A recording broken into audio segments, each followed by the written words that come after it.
David Lichtenstein, and welcome to the Yeshiva Shalmaila. And this week we have a wonderful topic we're discussing, a wonderful inyan, what to learn.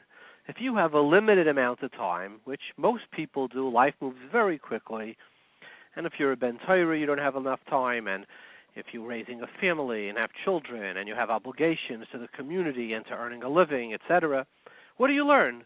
You have that precious hour or two. Do you learn Daf Yomi? We're about to see the Siyum Hashas, right? Hundreds of thousands of people around the world. Do you maybe learn Halacha? Do you maybe learn Machshava, Hashkafa, Chumas, Musa?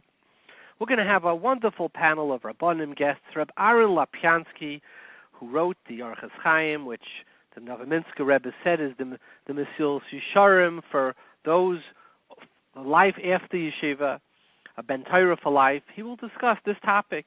From Eretz Yisrael, we will have Rabbi Elyada Goldvicht, who will be speaking about a new program that is taking off like mad, both in America and Eretz Yisrael. It's doubling, it's quadrupling every 6 months. A new concept, Halacha, for people, and with tests, getting Semichas, sort of a mini Semicha on different inyanim with lively current topics. We will have Rabbi Glieberman, who's a very popular Daf Yomi shir. He says many times a day. He's one of the more popular Maggid Shurim of the Daf Yomi, a very enthusiastic follower of the Daf Yomi, chassid of Daf Yomi from New York. We will have from Chicago Rabbi Harry Maryles, the author of the very popular blog Emes Ve'emunah, who's discussing should YU make their own Siyum Hashas.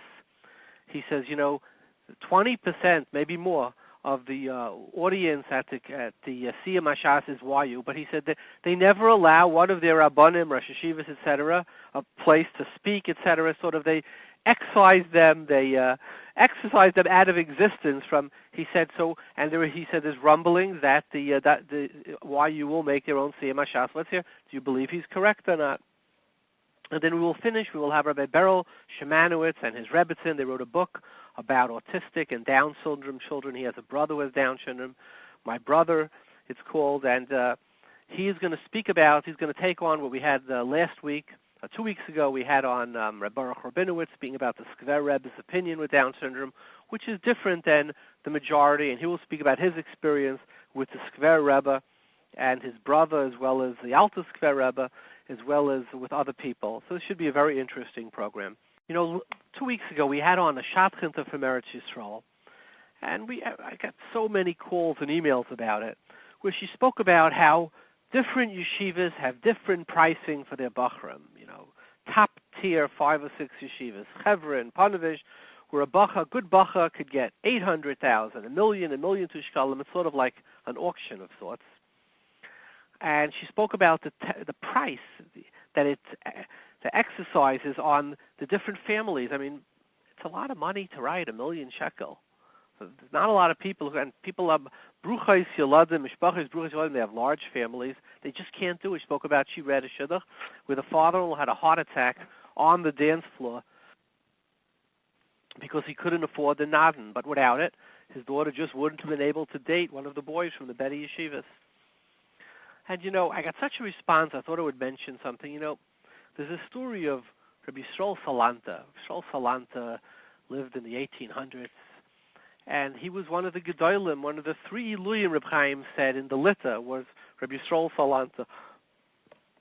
And he was sort of like a star wherever he went.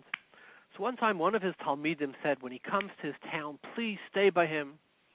Rabbi Yisrael Salanta said, with one condition, I'll stay by you. His Talmud was like a Rosh HaKol in the city. He said, if you want me to come to you for Shabbos, if I could lead the meal, let me do what I want. So the Talmud said, of course. So Rabbi Yisrael went to the town, and the whole town came out, thousands of people. I mean, it's a star comes to town, Rabbi Yisrael. And by the meal, don't ask the covet that this person got. It was packed. It was like by the rafters. And he came in, everybody started singing Shalom Aleichem. Rabbi Yisrael Salam said, no Shalom Aleichem tonight.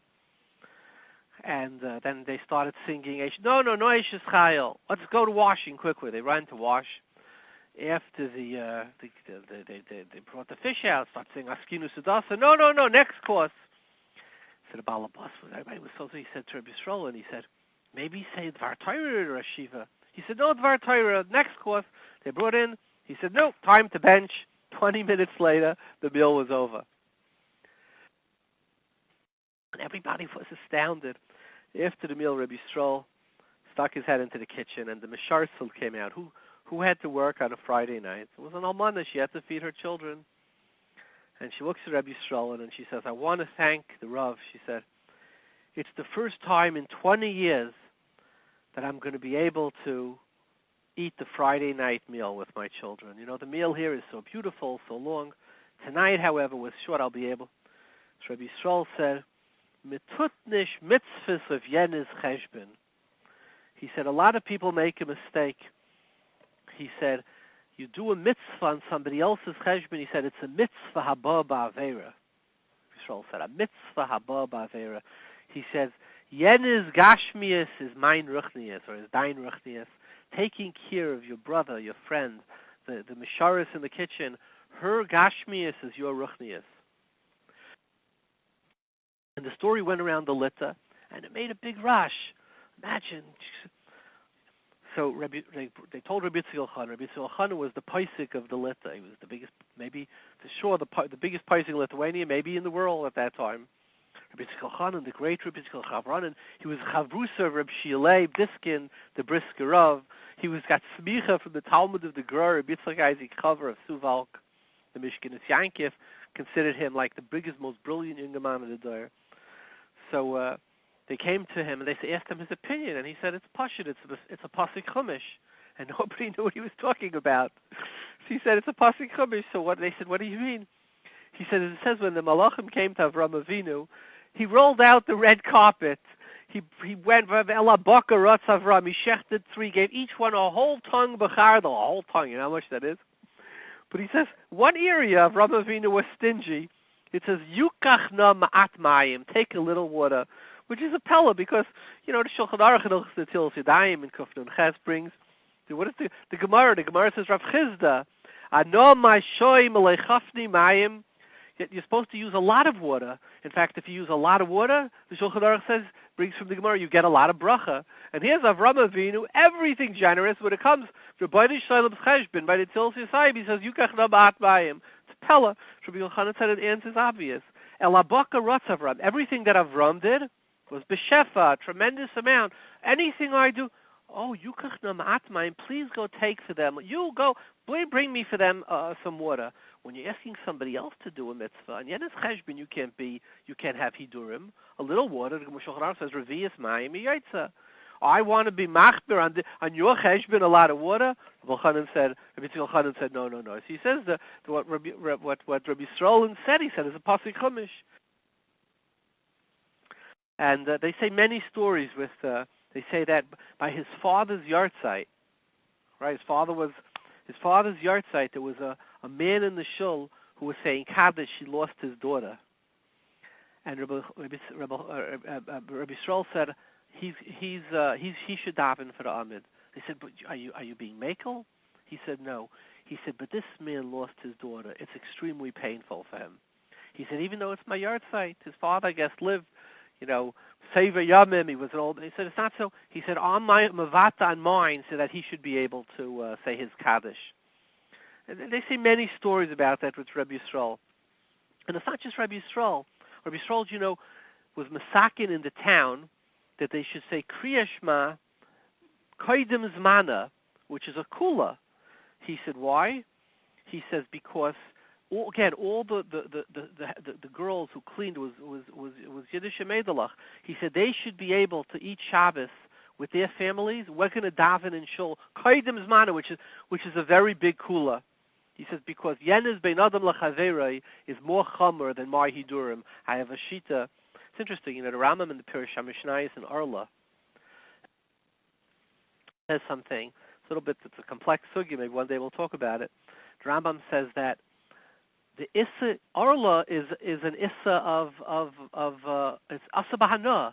It's one of the most chamer in Mechalas is Arla, right? And the Rambam writes the Gezel is much more chamer than Arla, and it's Doicha Arla. not to go into exactly where it is, we'll put the Marmakaimis online, but he says the Bein Adam L'Chaveri of Gezel is more chomer than the Arlo, which is an Issa. And it's not just Rabbi Yisrael and the Chafetz Chaim, who is the Paisik Aharon. It's many stories. Reb Leib Chasman was a Mashkiach in Eretz Yisrael. He says, once in my life, I had the honor of eating by the Chafetz Chaim, imagine. He said, and we came home Friday night, and he said, the Bachram, he said, I wanted to sing Shalom Aleichem. And Yisrael, Chafetz Chaim said no, and they right away they washed and they ate. And after they brought in, everybody ate, he started singing Shalom Aleichem. He says, Reb Leib says, I was mischatzif, and I asked the Radner Ashiv, I said, why did you put?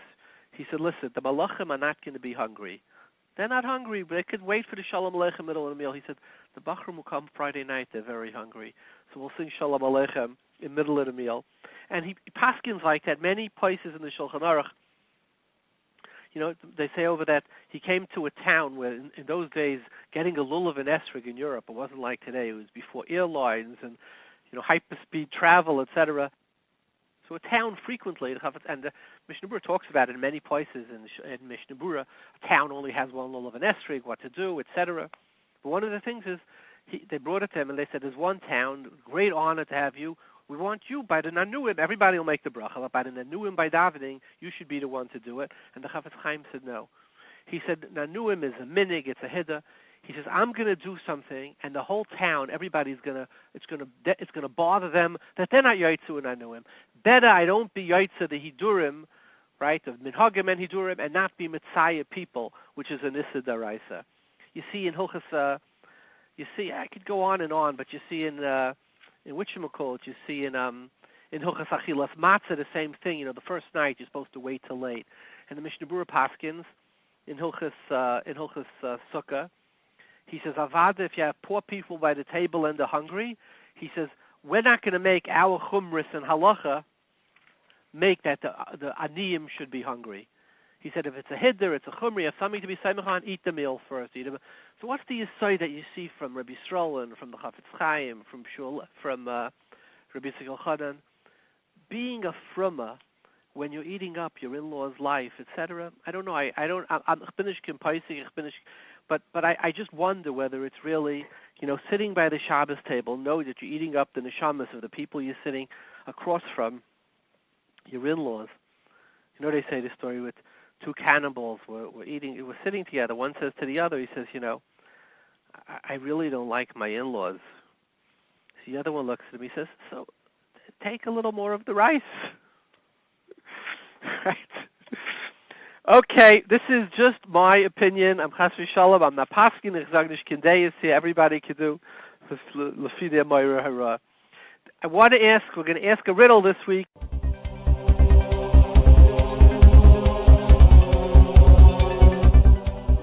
You know, it's coming up to Parshas Zachar. We're coming up to the Megillah. What does it say? Rashi says in Timche Zecher Amalek in Dvarim Chavches. What does Rashi say? Ish v'adisha. So what does Rashi say? Ish v'adisha mishoyer adseh shelo yohishem amalek niska ba'olam afilu ala behema. Rashi learns that the isser, the din of mechias amalek is even on the mammon of amalek. The tzayin, the bakar. They shouldn't say this once belonged to amalek. Right? Chiddush of Rashi. It's a pella. What does it say? It says in the Megillah, Vatasem Esther es Mordechai al Beis Haman. She placed them on Beis Haman. What does the Medrash say? The Medrash says, Le'erev am Binyamin. Mordechai came from Shevet Binyamin, Ish Yemini. On the bracha of Binyamin, it says, Le'erev Yechalek Shol. Right? Berchas Yaakov. So what does the Bereshis Rabsi say? It says, Legimel Chalakim Nischalek B'mayne Shel Haman. It was divided into three portions. Le'erev Yechal Shalek. In the evening, sometime in the distant future, he'll divide the loot. What does he mean to divide the loot? Three parts they made of the B'mayne Shel Haman. Mordechai took it. He shared it with Esther, and he gave a third to Talmidei Chachamim. So how could Rashi say, we're going to learn Parshas Zachar, Timcha Zecher Amalek? Rashi says, Meish Vadisha, Mishoyer Adseh, Shaloye, Shoyer Adseh, in other words, on their money, Shaloye, Shem Amalek Niska Ba'olam, Afilu Al Behem Alemer Shal Amalek Isa, and we have the Farish Pasik that says, Vatasem Esther Es Mordechai Al Beis Haman. That is this week's riddle. The riddle I think we gave a year or two ago. And the riddle is like this. Everybody knows there's a famous story with Reb Chaim Brisker. Reb Chaim said if they bring a person to Esrogim, one is the most amazing Hadar imaginable. It's perfect. There's a beautiful, there's not a single Shaila, the Shkia, the Gidol, there's not it's clean, but it's a Safek Murkov. We don't know if it's Murkov or not. It's a Safek. And the other one is for sure not a Murkov. It's Mamish, Miyuchis, Chazanish himself, but it's not a Mahudar. It has spots on it, etc. The Gidol is ugly. So they asked Reb Chaim, which one do you make the bracha on? The beautiful one that's Safek Mahudar, Safek Murkav, which may be in Yotze the Mitzvah, or the ugly one, but it's kasha, it's a b'di'evet. So Reb Chaim said a chiddush. He said, you take the one that's beautiful, but it's a Safek kasher. You make the bracha on that, and then you put that down, and you pick up the other one, and then you do the other one. That way, Yotze Mamanashach. If the first one is kasher, I was Yotze on that. If not, I put it down. I picked up the kasher. But Reb Chaim said, you can't do it backwards. He says, once you picked up the one that's kosher, but it's not a hadar, Chaim said, so you were Yotze the mitzvah already. And after you're Yotze the mitzvah, but the Eved, you can't be Yotze lechatchila anymore. That's what Chaim said. He didn't say those words. He said, once you're Yotze the mitzvah, you can't have hidur mitzvah anymore. Let me get the wording on this right.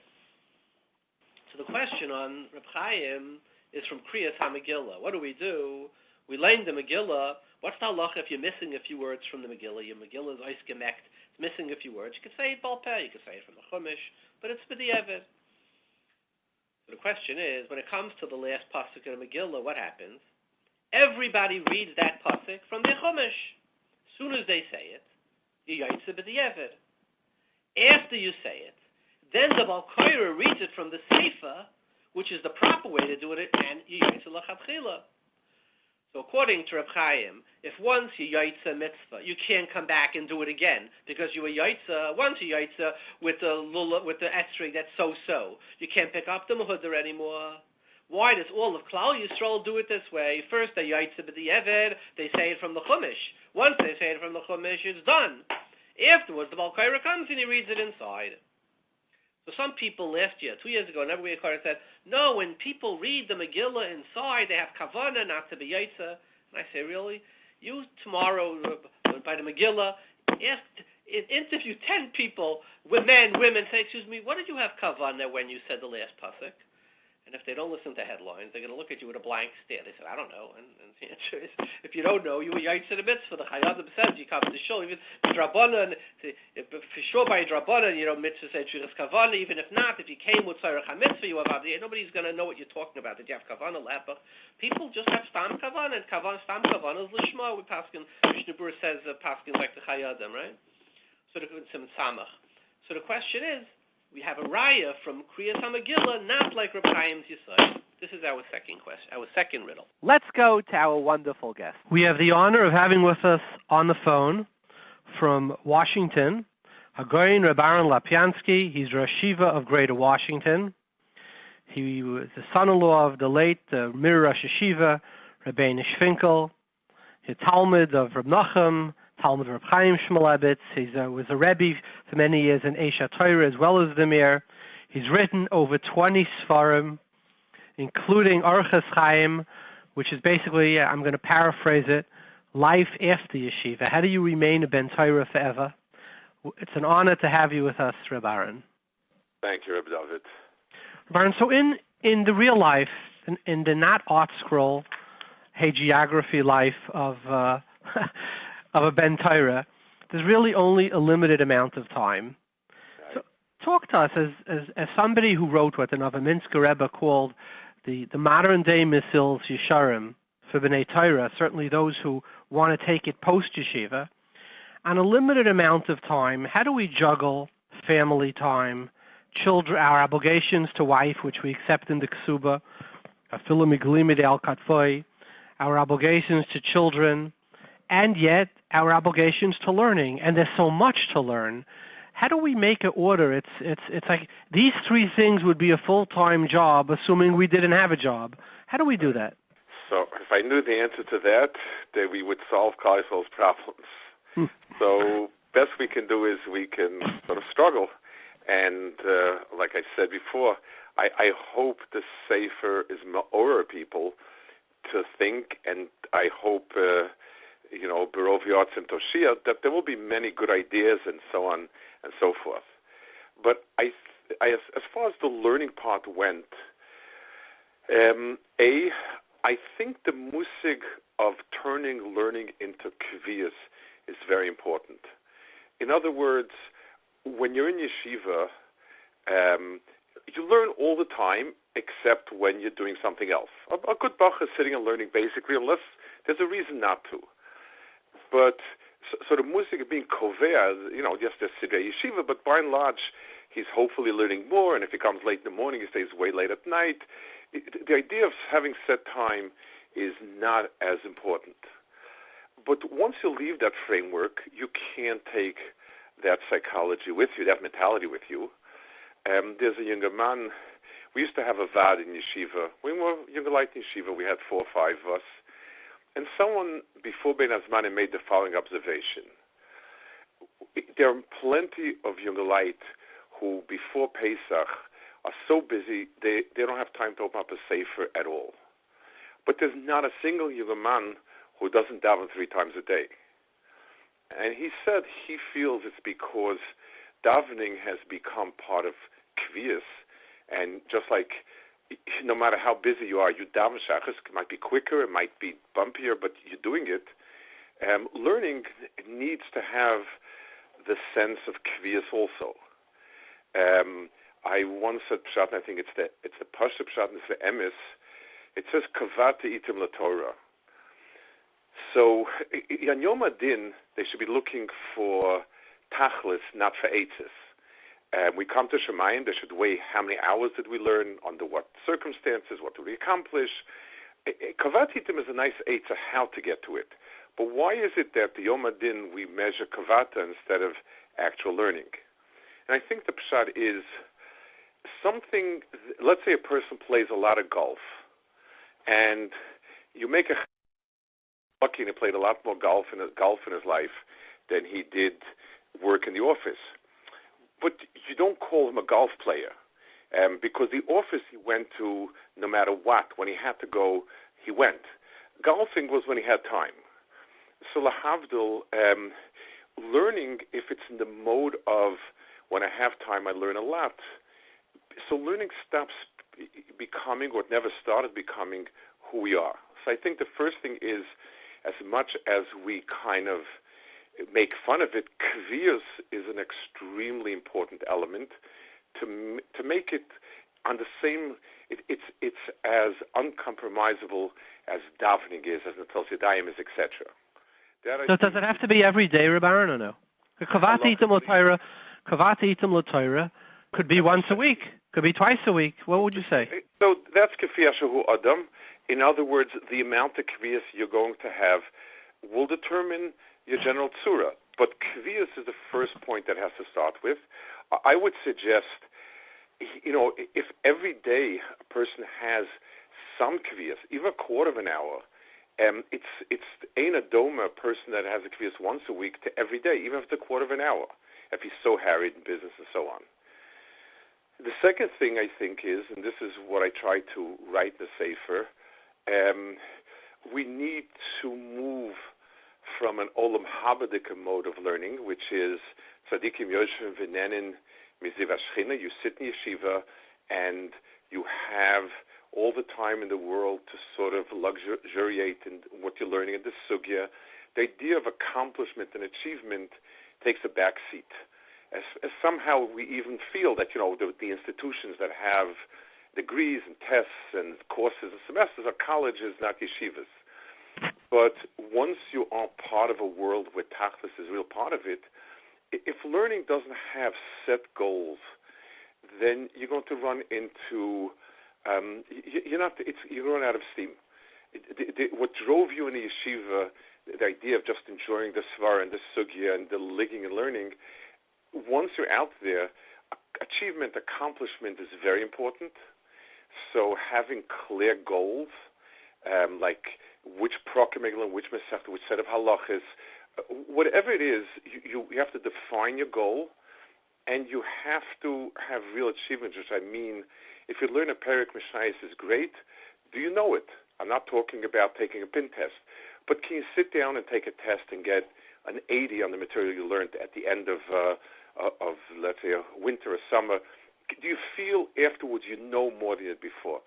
Those, I think, are critical ingredients, because just like you can't run a business without measuring quarterly and yearly profit margin. You can run a non-profit that way and make much non-profit, but you can't run a business that way. Once you're in that mode, learning needs to have clear goals. And maybe one more thing, when you make the transition, bear in mind you will have to readjust. Don't take on something and then you failed at it, so you feel a failure once, twice. It'll take you a tkuf of time to find out realistic goals, realistic kviyas, and things of that nature. Those are points I feel are very important in that new framework for learning. Can I ask you about a point that I think is sort of an auxiliary to this?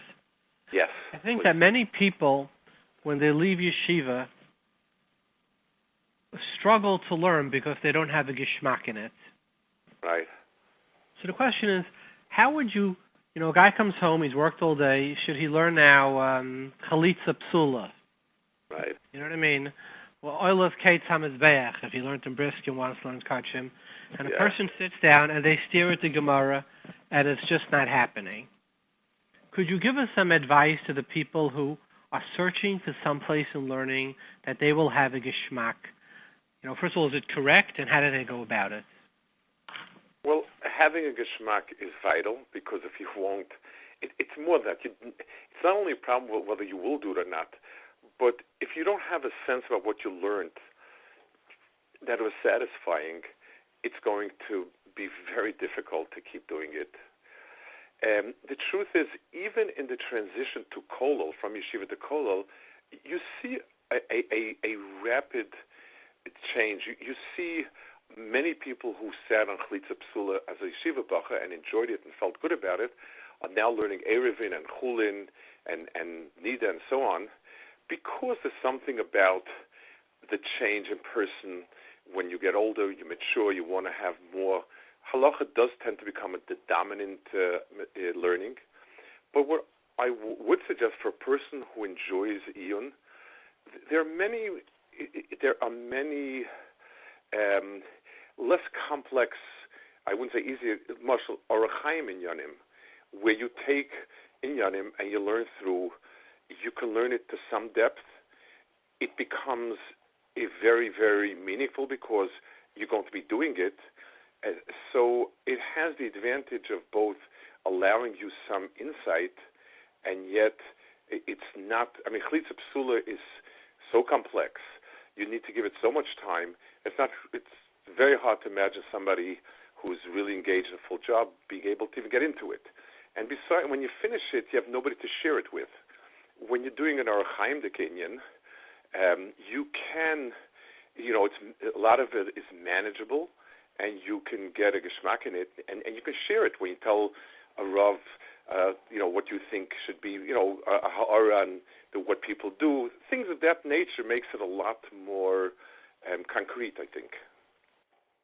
Now, so someone who has a limited time to learn, what should he learn? Should he be learning Chumash, Mishnayos, Gemara, Halacha, Machshava, Musa? How would you advise somebody? So I wrote in the book, and I think there are certain minimum requirements.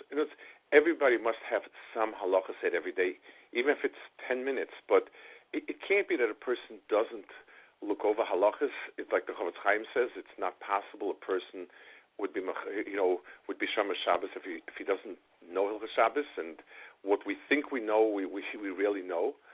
The real issue with that is finding a sefer that's appropriate. I've recommended to many people Elyada with Piskei Mishabura as being a sefer that will give you the general idea of the halacha really well. Piskei Mishabura will bring you up to date on current minhagim. And if there's one place where the Elyada passes not like the Mishabura, then sitting in Gehenna with the Chayadim is not a terrible problem. So I would suggest that, but a person must have at least 10 minutes a day or something similar to that, a half-hour a week, where he learns through constantly halachas, so that he refreshes the halachas he did know and learns, at least touches on things that he doesn't know. Musar is, I would take the word musar out and use the word inspiration. A person needs to have some learning kavod that will inspire him. It could be once a week. It has to be something where a person is generally inspired by it. And that also differs. Some people like the more Chassidish stuff. Some people like the more sharp musar of the Bala Musar.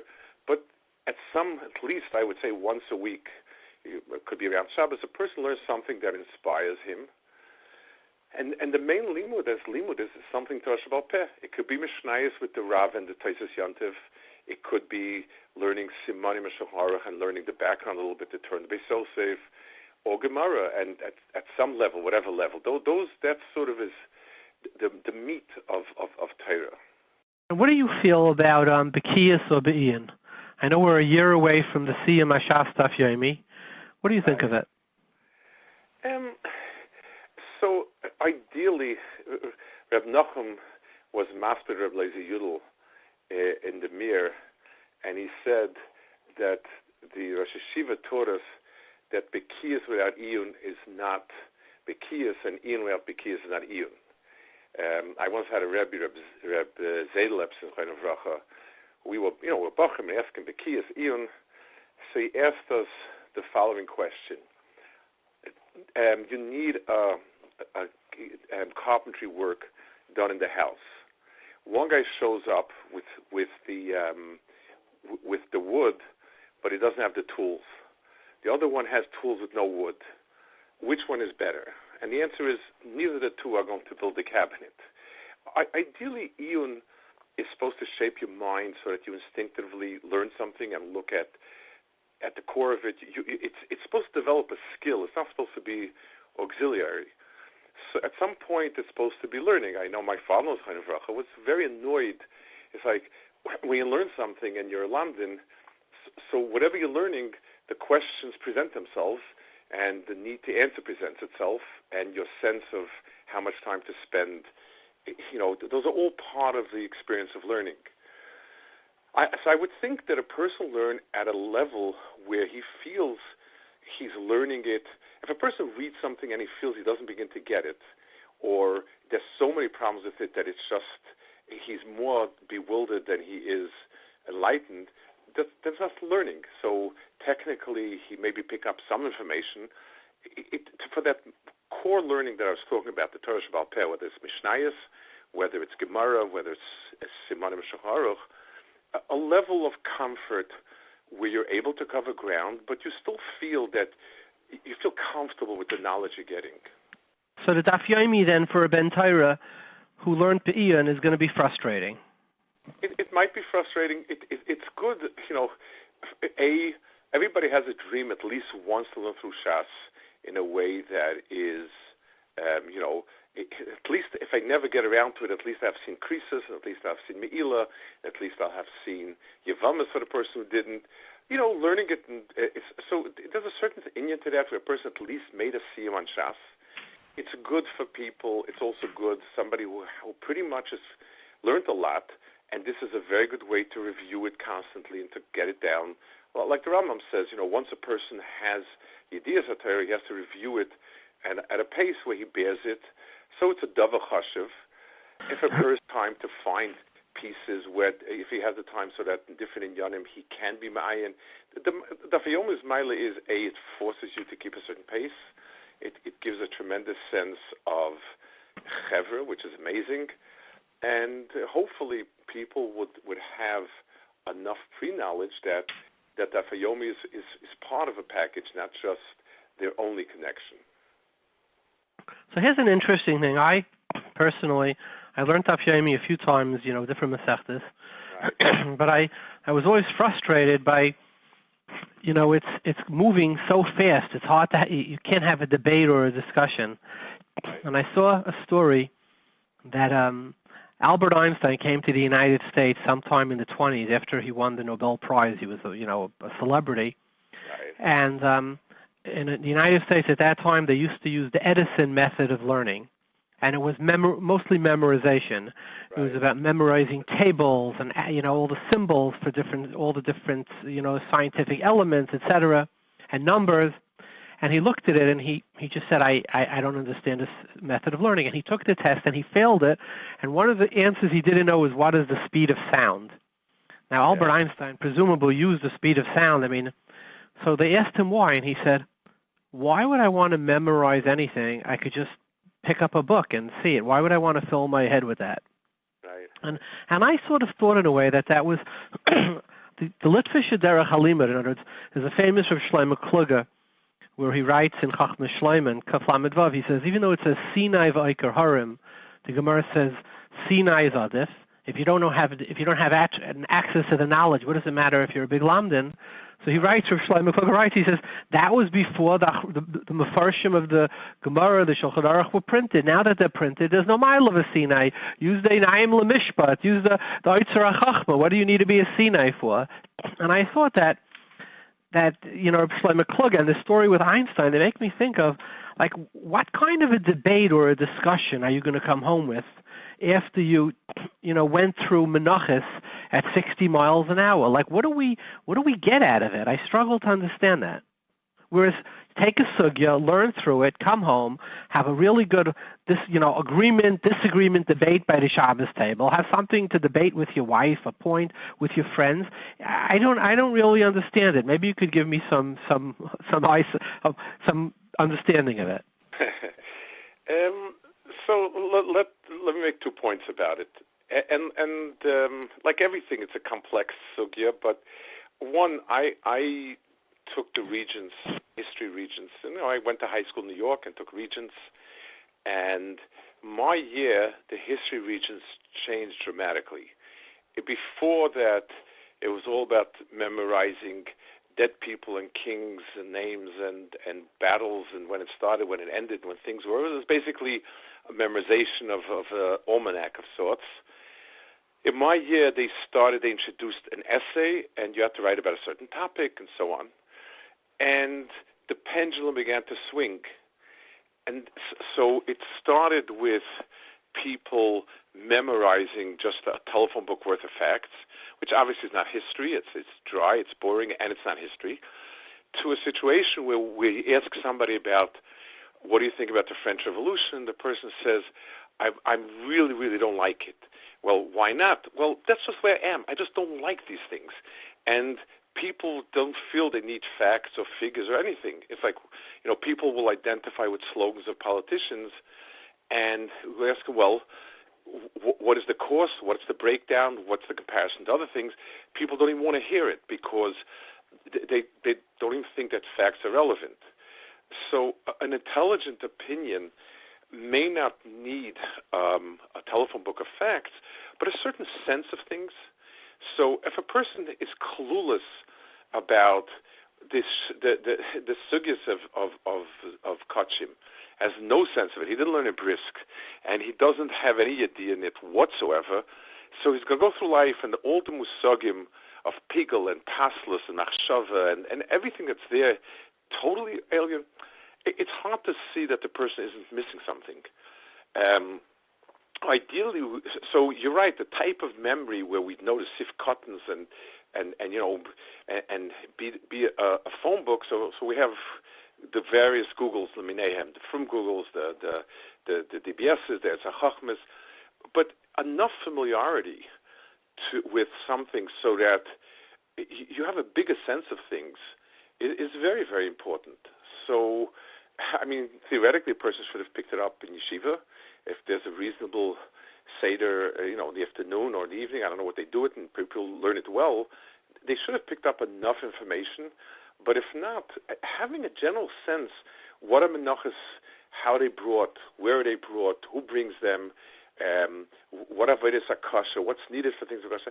It just so much is included in that it's hard to imagine a person cannot be an Amoritz if he doesn't know it. And we wouldn't get that from learning the Mishnayos. You feel you have to learn it through... Because let's face it, the Daf Yomi is a commitment that often takes most of a person's learning time if he's a working person. So is that going to the other extreme where now he spends so much time getting a general understanding that he really, when he comes home, doesn't have much to talk about? Right. So a person needs to ask somebody who knows him and readjust. There may be a tkufa in life when Daf Yomi is very helpful, maybe a tkufa in life when it's not so helpful. It depends also on people. Some people don't enjoy the question and answer. They like information. That's them. That's why I think it's so... No two people are the same. And Baruch Hashem, we have a lot of different programs today, and they cater to different nekudas. So Daf Yomi as a mega undertaking is an amazing thing. But when each person should take that route and when each person should not, sometimes let's take something very practical. The only thing in town is a Daf Yomi shir, and if I'm not going to go to shir, it's going to peter out and have nothing to keep me there. That's a big. That's also a big situation. What do you say to the following, Rabbi Aharon? Here's a machlokes that's not commonly discussed, but I think it's a very important one. I know that there are people who are very into chazara. Right. And it laps over a little bit what we just discussed. And I know the Shulchan Aruch Harav in Hilchos Talmud Torah says that if somebody's shecheach davar echad mishnasai because he didn't chazer it, he's over on a lav of hishamar lecho shmar nafshecha ma'od pentishkech esadvarim. So the chazara, there are people, the chazara fanatics. Right. Now, growing up, also learning, I always felt chazara to be mind-numbingly just repetitious. So, but then afterwards, I found a Shittas of Chaim Volozhiner, which the Grizz discusses a number of times, where he said that there's no more lav. After Torah Shabbal Peh was written down, the lav of Pentishkach is not Bizman Hazeh anymore. Fascinating. Everybody talks about the machlokes in between the Nefesh HaChaim and the Tanya and Tzimtzum. This is a fabulous machlokes that's not discussed. That Reb Chaim Volozhiner says, and the way the Grizz is masbrit, he says it's by Torah Shabbal Peh that's nimser midor l'dor. They didn't want Torah to disappear. The whole mesira miyad liyad of Torah Shabbal Peh. From Rebbe to his Talmud. But he says after it was written down, the Halacha, the Talmud, and it's the Niftzika, everything. So he said there's no more Pentishkach. Are you a chassid of the chazara? You learn a Masechta, now go chazer Masechta. Go chazer is easy words. That's hundreds of hours of work. How do you, coming from just such a great lineage of Litvish Gadlus, what's your opinion on this? What's your Kabbalah on this? I'm a strong proponent for different reasons. I'm not because of the love of forgetting and so on, not the frumkeit part of it. I think most Bachrim, I've been teaching Bachrim all my life, and I've been a Bachrim myself, until they don't go over the Gemara a lot of times, they don't know what they're talking about. A bright kid can hear a lecture, can hear a shiur, can learn Gemara once, and he can make points, but he doesn't have his hands on the nitty-gritty of it. But that's not chazara. That's talking about it takes 4 times to learn a Gemara until we understand. I'm talking about you finished the Masechta and now go repeat the Masechta. So I would say the person needs to be able.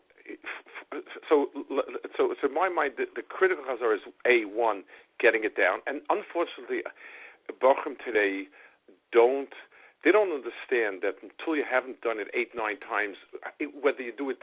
Just sit by a stender 8 times, or over the week you're doing it. You don't really have. You don't have it the nitty gritty down. So I would today that's called chazara, but you're right. That's learning, not chazara. And also that a person should be able to at least have the general sense of the sugya. The person should be able to say what the basic point a machlokas is, and remember. But that's learning, Rabban. I'm talking about post. You learn the sugya, you understand the sugya. Right. According to the Rav, you should be chazering it constantly so that you're remembering. And my saying is, the Reb Chaim said you don't have to. Brisker Rav, many of the Litvish Gedolim said there's no lav anymore. And so now you have a choice. You spoke about learning being inspiring. The least inspiring learning imaginable is chazara. So you have a choice. You can go do over again what you did, get the facts, remember all the facts, it's like rereading all the old contracts, or you can jump into something else that you're going to have a debate about, a discussion about. I gave a share this week here in New York on Haliteu l'Rosh v'Yamos. Yeah. Fascinating topic. Like, when are you allowed to be makil on could you look away from one issa so that the person shouldn't be over on another issa, like Abekiruv, or the halachas? We had Rabbi Willig, he said, he says, in our mikvah we take everybody except the single girl. And it's a big machlekes in Aharon, and people were yelling at each other, and everybody was alive, and it was at a trading floor. Everybody was trading before that. Now just try to replace that with a chazara share. So my question is, given that inspiration you mentioned is one of the key things of learning, right? I just wonder when I see chazara, when I see Daf Yomi, it's true we have to know the ideas, but who's getting inspired by it? But what debate and discussion are coming out of it? Let me give you a marshal back from business world. Not my forte, but at least, nobody gets inspired from the run-of-the-mill regular 9-to-5 job, make your needs, and that's that. People look for the big deal, the big thing. But a person who only does that is setting himself up for failure. Yeah, 1 in 1,000 will succeed, but life consists of a lot of day-to-day. You walk into Beis Medrash, and again, as a mechanech I'm talking about, it's wonderful to see that koch, honest silence, and so forth, but as time goes on, and they don't feel they retain something, they don't have a complete picture, pieces in place, and I'm not talking about a memory of down to the pin and down to not that extraordinary, but still be able to say, listen, this is the divya sugya, this is the hartzos advarim. If as time goes on, the koch is a momentary excitement, and so when you compare the moment to the moment, it's like, wow. But when you compare it after a year and 2 years and 3 years, we start having problems. People also learn to be sloppy in things, and that's why. That's what Blaise Yudel's thing was. If a Bucky came to him, he would pay him to say Shtickle Torah. If a Lamdan came to him, he would pay him to test him on sugyas, on gemaras. The point was, there's a tendency in both directions. Either it becomes a minor mechazor, people just argue which word says on what page, which makes for great stories, but it gives no geschmack to most normal people, and it's hard to find a justification for it. But the other side is, where people, they get into an argument, they argue back and forth, they feel really good about it, and as time goes on, they feel they have nothing. And it's one of the problems that have come about in the other direction. So you can sit on a blot and spend a zman on a blot, coming up with all sorts of gewaltig machlokes Aharonim, and kids get excited. At the end, as man goes by another year, and so if a person feels he's been 10 years the workforce learning, and he has down in Yonim that he knows the structure and he has an overall sense of it, he may not remember it as if good, but the information is not raw to him, then I think it's fine, that's good. But unfortunately, it becomes a lot of times, the tendency is you replace methodical, structured learning with momentary excitement. It happens in yeshivas, and it happens certainly outside. So I'm very wary of that. So, Rabbi, you're saying moderation. You're saying moderation is you're preaching moderation. You're saying learn B'kiyas, learn Daf, and also at the same time find something that you could dig into. Am I taking away the right message? Yes. Yeah. And to me, the understanding from the human need, what is the psychology of a person that will keep him going? So it's accomplishment and a thrill. Those are two things, and just like in business, the person who's stuck for the rest of his life licking stamps when they used to do that is going to become less and less of a worker, and is going to drink more and more because there's no hope. The person who's always looking for $1 million deals and he turns down $1,000 is going to end up either in jail or broke. you really want to say to yourself, what does a person need emotionally, and fit it to him. And people are different. And Be'ez Hashem, when it clicks with a person's real internal aptitude and needs, you possibly have a formula that could last. So, Rabbi, I want to ask you, I'm a balabas. I come to you, and I say, Rabbi Lopiansky, I learned in Yeshiva this and that. I have a half an hour a day to learn. I work very hard. What would you say? What would you tell me? It would depend on your background. I went to Yeshiva. I went to a good Yeshiva. I would definitely tell them to listen to headlines once a week. That would be definitely okay. But what would you tell me? I'm a balabas. I went to the Mir, Chaim Berlin, Lakewood, whatever, all the good yeshivas. They're all wonderful. And I say, I got a job. I'm an accountant. I have a house full of kids. I just am maxed out. I could do a half an hour a day. Shiva, tell me, what should I learn? So, like I said before, I would pick some steady halacha to do, something. Like what? Give me Baruch B'Tzaktana. What should I learn? I happen to like Chayadam. Okay, we should learn Chayadam. Okay. And just start from the beginning. Start Chayadam from yeah. Okay. Semen Aleph. Yeah. Right. It's not a phenomenally big sefer, but I would also use, by the way. You know the story, the Chayadam. Rabban. You know why he called it Chayadam? There shouldn't be kitzah. Yeah. Yeah. He's saying it's a small sefer. Okay. See. Yeah. So you should learn some Chayadam, and what else? That's 15 minutes. What do I do with the rest of my? I would say once a week, to find a sefer that inspires him, a Musa sefer, something on the tzedge and so on. Like what? Give me some names. It runs the gamut. Some people like Misil Sisharm, some people like Sfas Emes, some people like the Musa Shmuzen of Reb Chaim.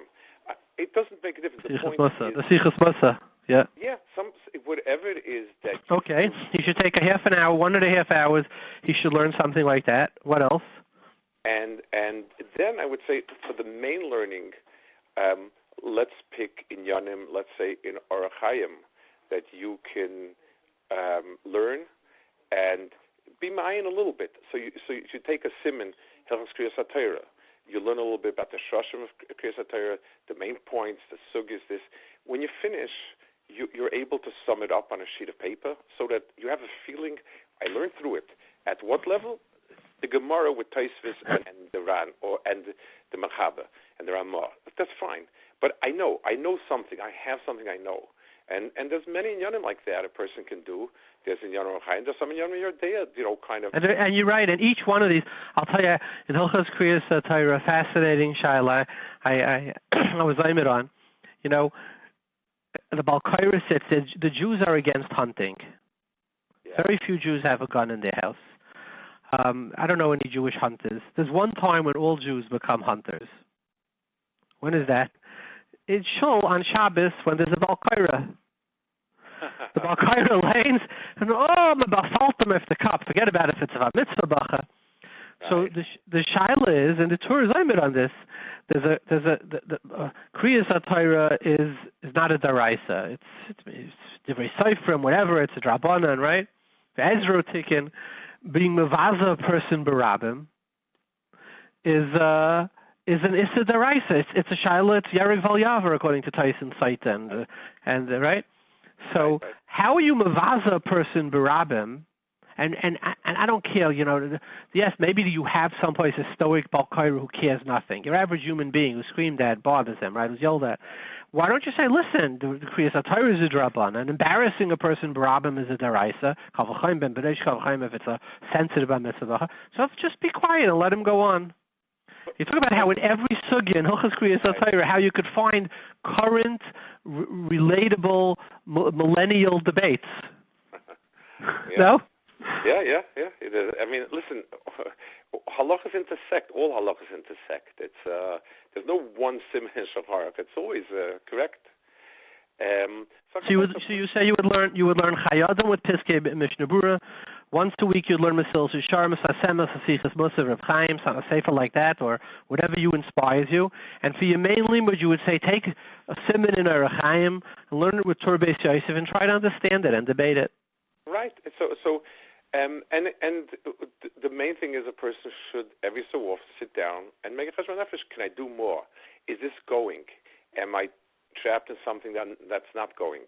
Those are all things that it's such a. There are so many different people and so many different possibilities that today we know medically. It used to be a doctor gave a prescription of Shalom Yisrael. Today, they understand that each person is different, and they keep on reevaluating. Is this doing the job? Is this too strong, too quick? In this also, a person shouldn't just kind of just make a decision and stay with it.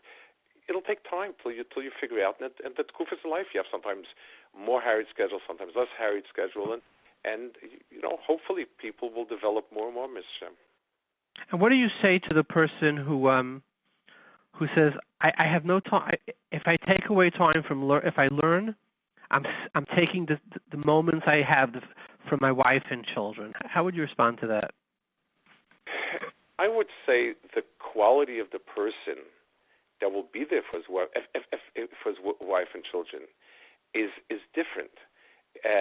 Nobody said that about davening, and the answer is, if a person would understand that if his tzura is not ruchni, then what his wife and children are getting is not a tzura of a real father, then it's something that is going to take its toll in terms of how's he bring up his kids. If kids never see a father learning, if kids don't get that at all, where will they go with it?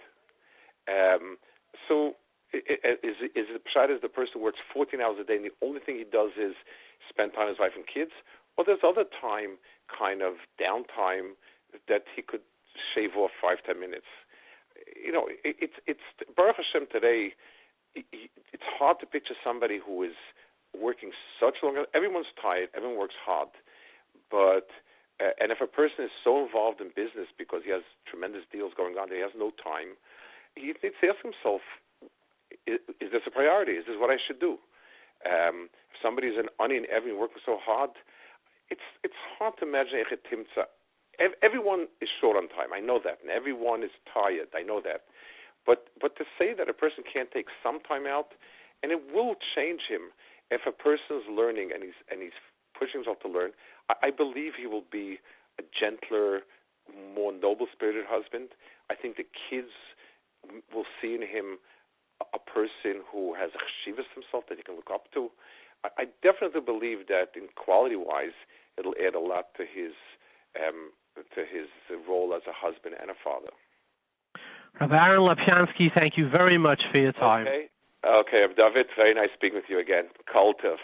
Bye-bye. We have on the phone with us from Eretz Yisrael, Yerushalayim, Rabbi Elyada Goldvicht, and for the sakes of transparency, he's my son-in-law, who has really promoting a new type of style of learning for balabatim who are out to work, as opposed to, let's say, something like Daf Yomi or its equivalent.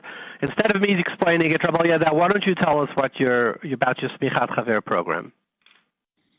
Sure. So the Semichas Chaver program is one of the fastest growing chaburas in the world. We started in 2 locations in Eretz Yisrael a year ago. Now we're in 10 locations worldwide. We went from around 30 participants to around 300 in 1 year. Now after Pesach, we're going to be opening up in close to a dozen locations throughout the world. Wow. And, can you share with us which locations you're at? So right now we have a few locations in America and a few locations in Eretz Yisrael. In America, we're in the 5 towns, in Queens, in Teaneck. In Eretz Yisrael, we're in Yerushalayim, in Beit Shemesh, in Efrat, in Petach Tikva. And the hope is that after Pesach and Eretz Yisrael, we're going to be opening up in a whole bunch of places in America and in Israel. So, for example, in America, we're very excited about opening up in the Boca Raton Synagogue, which is under Rabbi Ephraim Goldberg Shlita, who has created an incredible empire. I think it's one of the largest shuls in the country.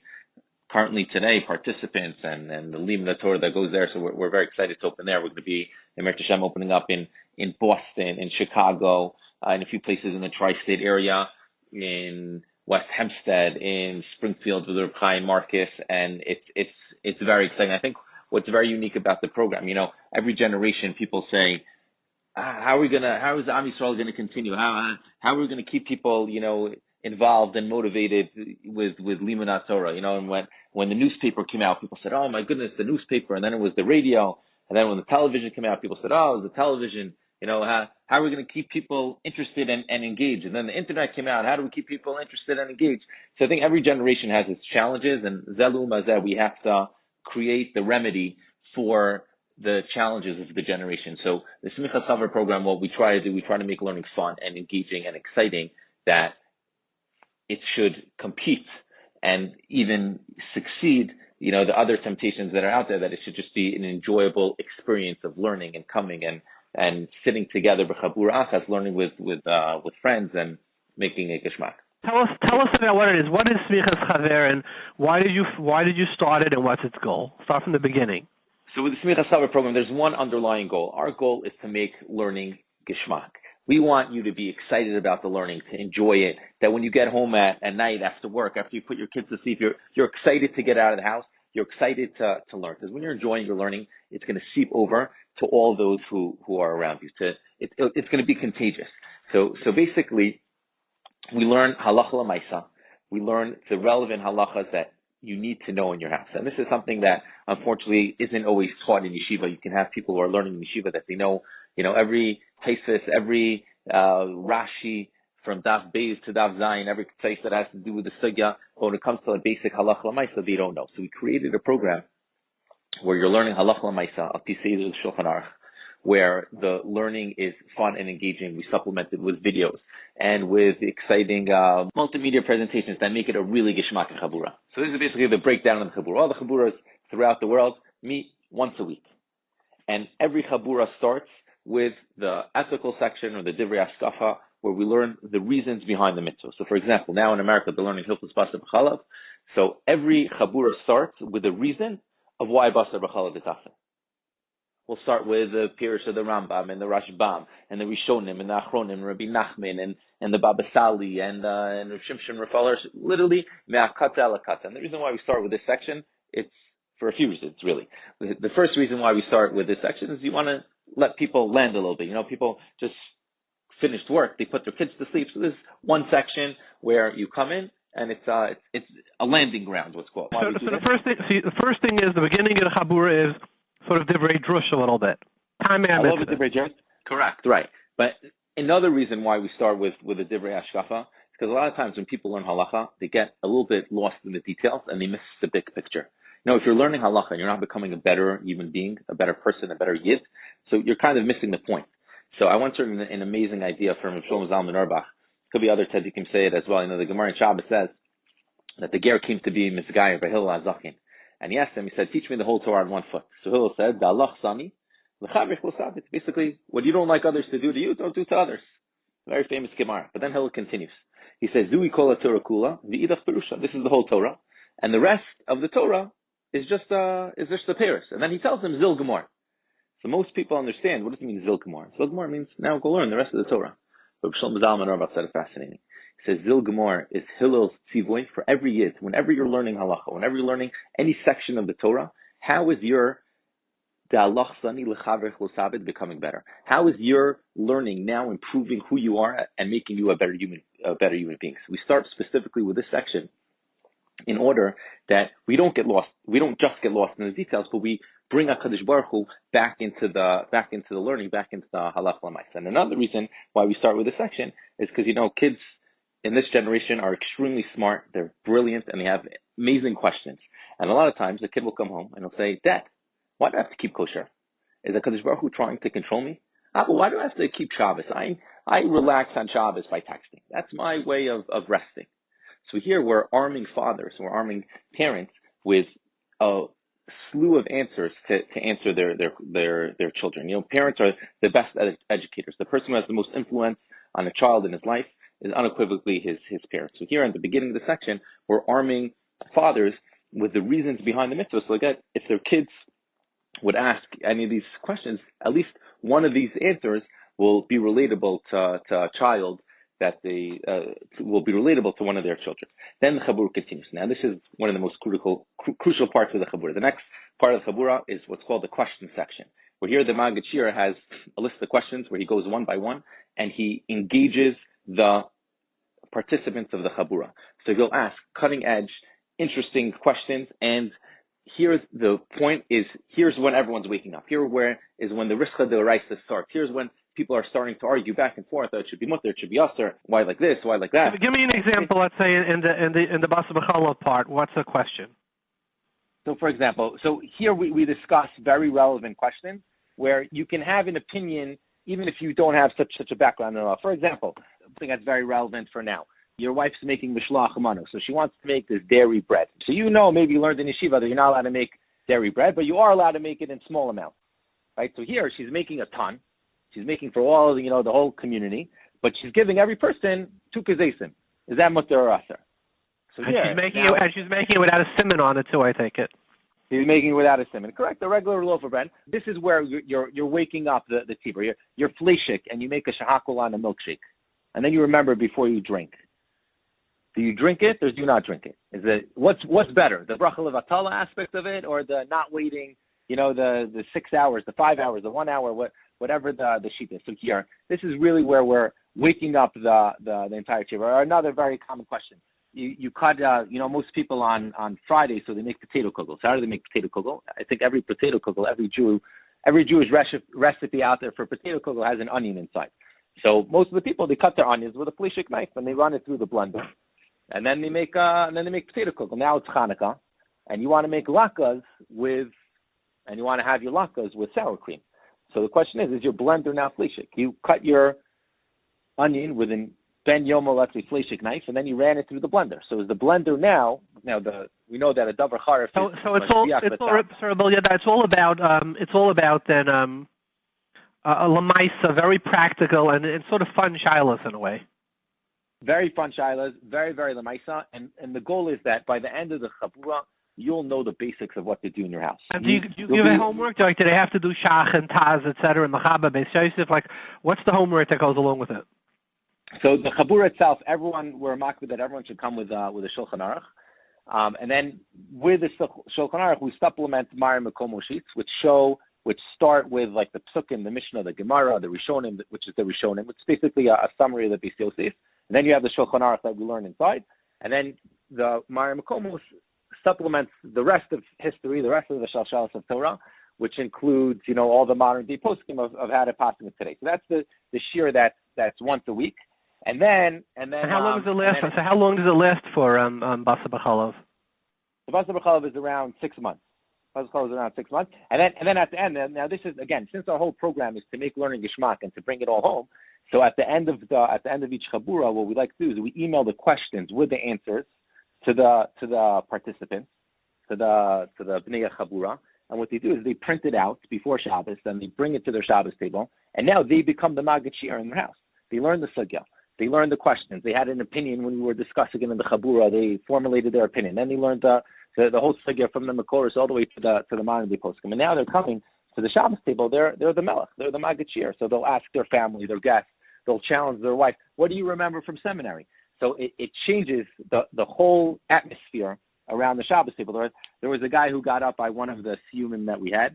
And he said, listen, 1 week I forgot to print out the questions, and my wife told me, he says, if next week you come to the Shabbos table without the questions, you're not invited to come. Right? Obviously, she was saying. And what happens at the end? Like at the end of the 6 months, they get a test, they pass it. What happens? At the end of the 6 months, there's the bechina, and it's a written bechina, and those who pass the test get a Semichas Chaver. Now it's not rabbinical smicha. It's not smicha to be a rav, and we'll make this very clear. The Gemara used to have a term of someone who was a chaver, someone who was neman on kashrus, someone who was neman on being mafresh chumas and meisres. And the goal is to celebrate your accomplishments in limud Torah. Again, the whole point here is to bring it home, that you should be excited, and your kids should see how much you're excited in learning. So over here, you have a doctor, you have a lawyer. What's hanging in his office? His diploma from here. He once went on a weekend retreat. He got another diploma. So here, there's a bechina, and those who pass the bechina get this certificate that's signed by 3 Gedolei Olam, signed by Rav Zalman Nechemia Goldberg, the son-in-law of Shlomo Zalman Auerbach, the Av Beis Din of the Beis Din of Yerushalayim. It's signed by the Rishon Tzion and the Rav of Yerushalayim, Rav Shlomo Amar, and it's signed by the Rav and the Posek of the OU and the Yeshiva of Yeshiva Tzibrin Yitzchak Elchanan, Rav Tzvi Shachter. So you have basically Sfardim, Ashkenazim. You covered the whole gamut in the Rabbanim who sign. Yes, it's something that's open really for all streams of Klal Yisrael. Even right now in Eretz Yisrael, so after Sukkot, after Pesach, there's a chain of kollel called Achvas Torah. It's they have around 80 kollel throughout the entire country for Haredim who used to work, who were in Yeshiva and kollel and are now working. So, like guys who went to Mir and Panovich and Chaver and all the Israeli yeshivas, and they heard about this program and they want to introduce it into all of their kollel. So we're going to start in Hashem after Pesach with 10 kollel of Achvas Torah. Because again, they said we have people that are learning. We have kollel. We have 80 kollel. He says people come. It's hard for them. It's hard to learn Gemara Rashi, Gemara Rashi Tosfos, or even a sugi here or a sugi there. Here, the mile of it is it's structured. In 6 months you're going to know Hilchos Basa B'Chala. You're learning al Pisei to the Shulchan Aruch. What else? What did you do after Basa B'Chala? What are the next ones? So now in America they're going to be starting Hilchos Tfilas Kelim, Hagalas Kelim, Pasakum, Bishalakum. So give us Rabbi Elyada, give us a Chaver Shaila on what they're going to be starting in America. Pasakum, Bishalakum, Hagalas Kelim, etc. So first we start with just the basic of Hagalas Kelim. How do you do it? Everyone has, like that one, fork or that one knife that they traced up that's sitting in their drawer and they're figuring out how to kasher it. So what would like an example of how do you kasher something like, how do you do basic kashrus in your house? Or another question, everyone has, that dish that they have in Tovil that's sitting in their house that their wife is telling you, oh, come on, why haven't you Tovil that one dish, right? So now it's Erev Shabbos and you're having extra guests and your wife is telling you, no, come on, why? What's with this dish? We need it, right? So you happen to have, you live in Eretz Yisrael or you live in America. There's a mikveh around the corner. Could you send your 12-year-old son to go Tovil the dish in the mikveh? Around the corner. He already puts on tefillin. Can you send your misharsa? You're not b'nei bris b'sharis. Similar shaila. 100%. This was a ma'isa that happened in Eretz Yisrael. Also, a very chikava question. There was a person who was going through a gerus process, and mamish k'moshe tzarich, like k'moshe kaseh b'Torah. So when he wanted to finish, he wanted to make a suda for all of his chaverim that helped him. So the guy showed up to the suda, and mamish kisuda shleiman b'shaisa, as they say, everything you can think about. And he tells his friend, he says, listen, you just went to the mikveh. When did you have time to prepare all this stuff? He said, I prepared it yesterday. Right, I prepared it last night. So it's bishalakum. He's like, is this bishalakum or not? Right. So could I eat it? So he was mal velo taval. So all these interesting shilas that are questions that you can ask your family, you can ask your guests, something that you can bring to the Shabbos table and really make it a Torah Chaim, make it a Torah that's not just on the bookshelf, but it's something that we're living, something that we're enjoying, and something that it becomes part of you. And then when it becomes part of you and you're enjoying it, it's contagious to everyone who's around you.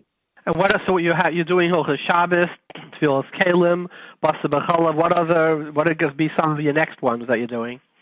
So in Shabbos Shabbos is going to be more than 6 months. It's going to be there's like Shihiyah, Bishul, Chazar, Atmana, all that sugya. We do the hardest sugyas in the winter months when people are like more grounded, and then in the summer we do like the lighter limudim. So like the summer now is going to be Tfilas Kelim, Pasakum, and now in Eretz Yisrael in the summer it's going to be Kiddush and Havdalah and Hadlakas Nira. It's like different shilas. And what's been the reception? What's the reception to this? An absolute home run. Every 6 months, we don't accept people like after a month or two into the 6 month semester, and then whenever there's a siyum at the end, our numbers double and triple every single time, basically, because people want to learn with a goal. They want to come out with something lamaisa. A lot of times, people, they learned in yeshiva for 10 years. Tell me one thing you learned in yeshiva. Tell me, what did you come out with lamaisa? So they might be able to tell you. I can tell you every Rashi and every Ktseis from Daf Beis to Daf, Zayin and the Masechta that I learned, and every Rebbe Kiva Eger there. But when they come to their house and they mix, their coffee with a fleshik spoon by accident, and their wife says, "No, what do we do now?" And they sit there like, I don't know. Well, what are we supposed to do? What's with the cup? What's with the coffee? What's with the with a spoon. So and the fact that it's one night a week means that there's nobody who can't be kaveitim that night, right? Correct. The fact that it's one night a week it's amazing because it makes people come and learn and commit to this one night a week. But more than just committing it, now they have something to learn and keep them connected throughout the week. So each location has a WhatsApp group, right? And in the WhatsApp group, if let's say they're learning now Hilchos Basar B'Chalav, so they'll someone had a shaila, so he'll post it onto his group. So for example, I'll give you something that happened a few weeks ago. In the group in the 5-town that's led by Rabbi Beryl Shimanowitz, the guy in the tzaddik, Rabbi Beryl Shimanowitz, who helped get this whole program off the ground, and I have tremendous regards to talk to him. So one of the participants in his group, he posted, he had a question. He says he was making a meatball. He was making meatballs in a pot, and there was like a little area in the pot where tons of steam were coming out. And next to the meatball pot, there was a porcelain mug that was filled with milk or with coffee. So he wanted to know. He says, "What's the din with my coffee mug?" It says it's zeya, but he said I touched it and it was hot, but it wasn't yatzoledes bo. It was connected to top shell, not connected to top shell. So right away, the whole group over there started hacking. Oh, didn't we learn like this? Didn't we learn like that? So what do? I'm on all the different groups, like the Queens group and the Tinek group and the ones in Eretz Yisrael. So I take this question and I forward it to all the groups. So now in every location, on a Monday, on a Tuesday, whatever it is, everyone's talking and dealing with a shaila. So it's one night a week, but it's escorting people throughout the entire week. Now let me ask you. Let's say I'm not in one of your locations. Let's say I'm in Muncie. I don't know, Wesley Hills. I don't know, and I want to join. Could I just come to your website and join, or do I have to actually be a part of one of the groups? So like this. So one of the things about this program is that it's not offered remotely. And the reason why it's not offered remotely is, again, because we're trying to create a community of learning. If you want to be kuvayit in the Torah, if you want to learn halacha l'maisa, there's tons of avenues to do that. You can do that on the internet, there's Torah Web and YU Torah. There's numerous different websites that you can hear every gadol, every tzaddik, every expert in halacha, and you can do it there. There are different places where you can also get, learn the material and then take a bechina afterwards by yourself. Here, the whole concept and I think what sets us a little bit apart is that we're creating communities. We're creating an environment, a geschmack, a chabura of learning. So that's why it's not offered remotely. And a lot of times, people call me and say, "Oh, could I Skype in? Could I listen? And I'll listen to the recording. I'll take the test later." And the answer has always been no. And this is with speaking to the Rebbeim that are behind the program with Rabbi Myron, that the whole point is to create a geschmack. So if we don't have, if Semichas Chaver isn't in your community yet, so I would say hold on tight, and in the next few years, we'll make it. And I understand that the OU has been helpful somewhat, no? The OU has been helpful to get it off the ground for sure. And we hope to continue working with them. The OU is an amazing, incredible organization, especially when we're learning, Hilchos Basar B'Chalav. So a lot of or even with ovens, with different shilas and pas akum and bishul akum, it's so lamaisa how all the food that we're buying in stores, how is it turned on? Is it turned on with a pilot light? Someone calls in. Is that considered a knife of a Maisa Yehudi in order to make it, bishul Yisrael, in order to make it bishul or pas Yisrael?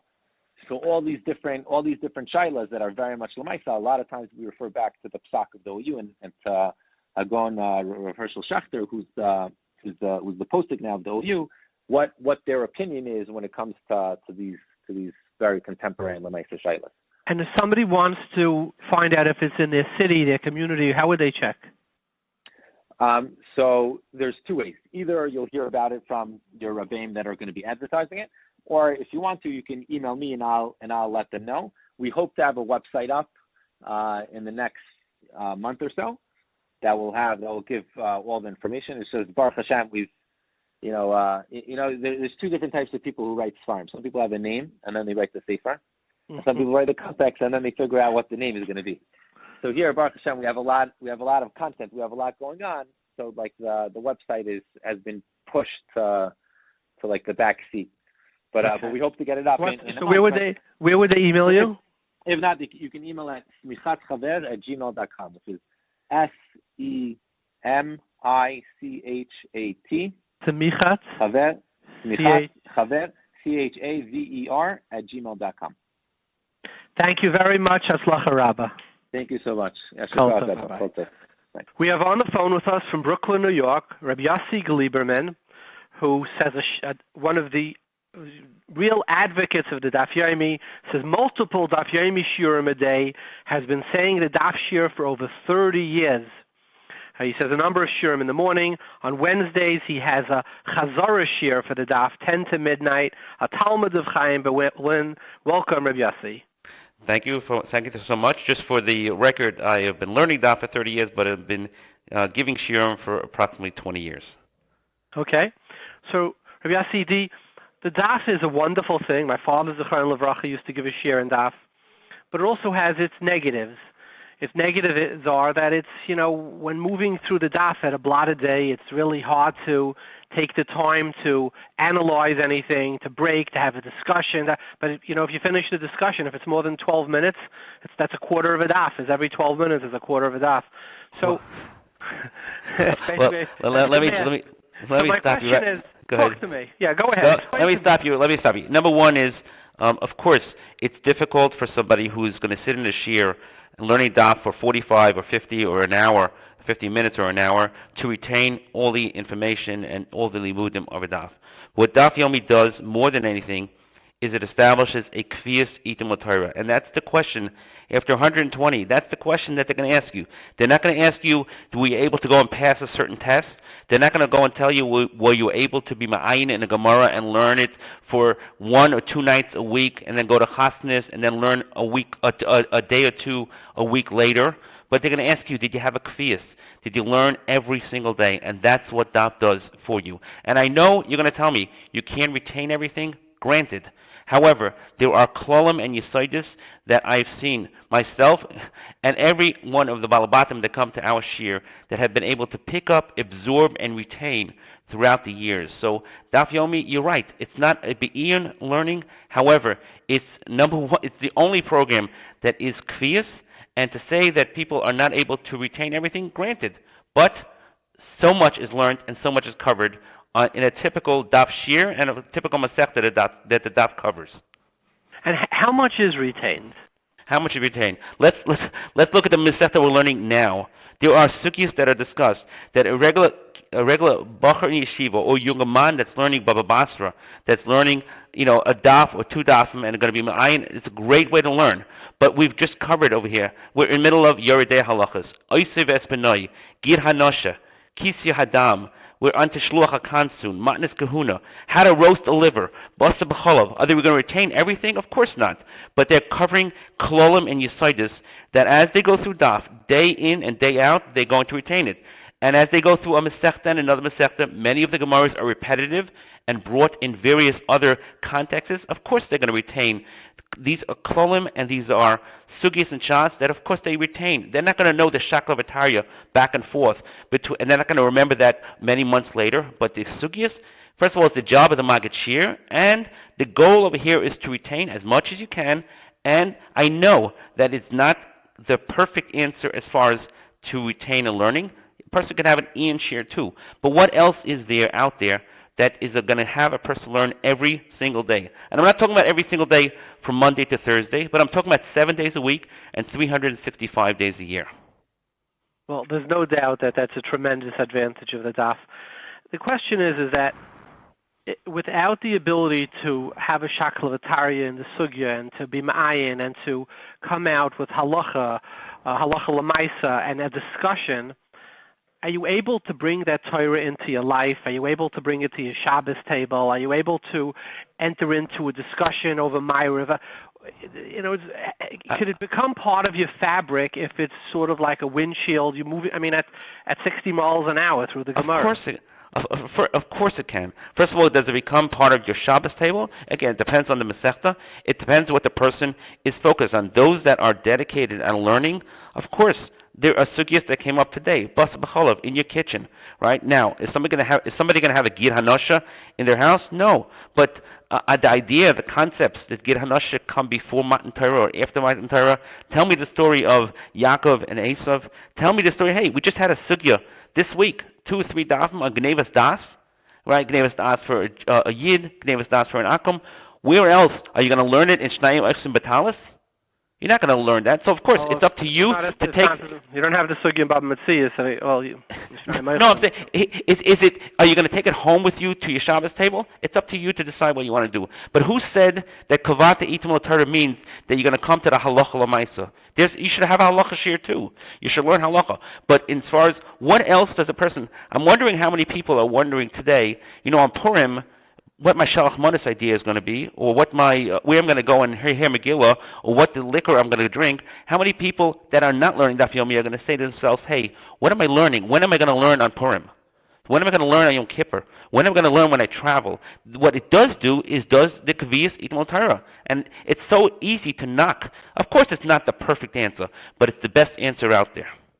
Have you ever tried some of the alternative programs, let's say like Dirshu, etc.?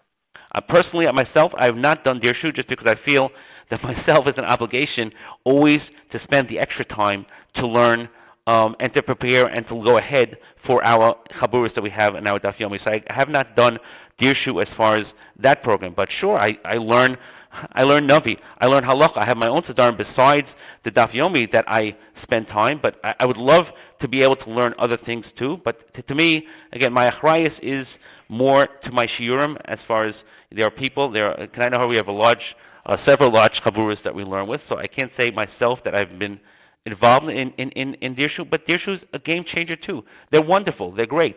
But those people that are learning Dirshu and are dedicated to it, gewaldig. Those people that are dedicated to Daf, and Daf should appeal to more people because Dirshu is a little more complicated. The regular younger man, the regular balabus that comes that leaves yeshiva, if they're not going to take on the Daf, if they're not going to take on the Kaviyas Itim Torah, I'll tell you myself. I was in yeshiva. I went to the regular yeshivas. It was a struggle. Yeah, sure. It was very difficult as they learned be'in. When I discovered the Daf, and I'll tell you the day, it was June 20th, 1988. Okay, it's Avodah Zorah Samach Aleph. I never looked back. You cover, you learn, you're covering sugyas. It is unbelievable the feeling when you have the consistency, and really that's what Yiddishkeit's about. Sure, Dirshu is great, and they have now the Daf HaShavua, fantastic. But a Daf HaShavua where you're going to cover a Daf and you're going to learn 1 or 2 or 3 days a week. What about the other 4 days? Wow. You eat breakfast 7 days a week. You go to sleep 7 days a week. You have to learn every single day. What other program comes close to the consistency? And today it's become very. You want to say it's very nice to knock, of course. You knock it, what's there good involved, and so on. But I'll tell you the truth. They're doing what the Rabbi Shalom wants us to do. The Rabbi Shalom says, the Gemara says, you know the first question that you're going to be asked, first or second question that you're going to ask. Kavata itim l'Torah. It's not the third question. You can't get by the first question of a test that you're given 120 years to prepare. How are you going to get to the rest of the test? Kavata means consistency. I don't understand how people take on responsibilities, whether it's jobs, personal responsibilities, or whatever else it is, and don't set aside, dedicate it every single day, certain times to learn. And I'm talking about not, hey, Baruch Hashem, we have chasnas, we have simchas, we have obligations, and so on. But I see young men leave yeshiva, go out to the regular world, and decide to fill their days with whatever kind of things that keeps them busy and things that they need to, and then they say, hey, where am I going to fit my learning in? The obligation to learn every single day is almost secondary or third, and so on. I'll find out. Maybe I'll join this year or that year. The Daf gives somebody an achrayus, a responsibility, that there's nothing else that comes first. Meaning, figure out when you're going to do it. Every single day you're going to learn. Of course, I'll tell you the truth. Every person who learns a Daf should have other Siddharim. There are other Shiurim besides Daf. Daf is not the only thing, but in terms of consistency, in terms of every single day, and again, I've lived in my life, Baruch Hashem, it's part of me, but where else do people have the achrayas to find every single day? Shabbos, Sunday. I see people that are learning very nicely. During the week I see them sometimes in shul. Isn't nice? But comes Friday, Shabbos, and Sunday, 3 days in a row without learning. What kind of? I don't think this is a Torah-dic, a Jewish person who's supposed to go home to his wife, to his children, and say, hey, I learned 3 days a week. You're right. You're telling me over here, is it difficult to absorb everything? Of course. but pick up what you can of the Yesodis, the Klolim, but what you do more than anything is pick up and lock in the fact that it's a must every single day. You can go and learn anything else. You can learn Mishnayos, you can learn Gemara, you can learn Dirshu. There's all these other programs. They're great. They're wonderful. Gavaldik, let them learn. But at least the bare minimum is a person, and it doesn't have to be daf. I'll tell you, if a person is going to have a limud yomi, whatever it is, every single day, it doesn't make a difference what it is. He's just as good as somebody who learns daf.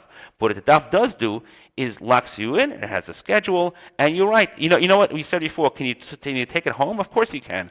I discuss it at home. I discuss it at work. We have other balabatim in my office who learn Daf Yomi. I discuss it at when I'm on the street. People stop me, maybe because they know I learned Daf Yomi. But of course, there's so many sugyas and so many topics that a person could talk about. Are you going to go back down to the halacha of what you should do, of min b'minoi, davar acha, what you should do, and so on? You can ask the Rav if you have a shaila. But as far as learning, that's your obligation. As far as a psak, you can go to somebody for a psak. Let me share with you. It says, you say Shabbos is called Chemdas Hayamim. Mm-hmm. The question is, why is Shabbos called Chemdas Hayamim? Where is the Makar? There's no pasuk that says that. Okay. So a Talmud of the Ramak said, Kavata itim l'Torah. He says itim, there are chas itim that Mishlei brings, mm-hmm. right?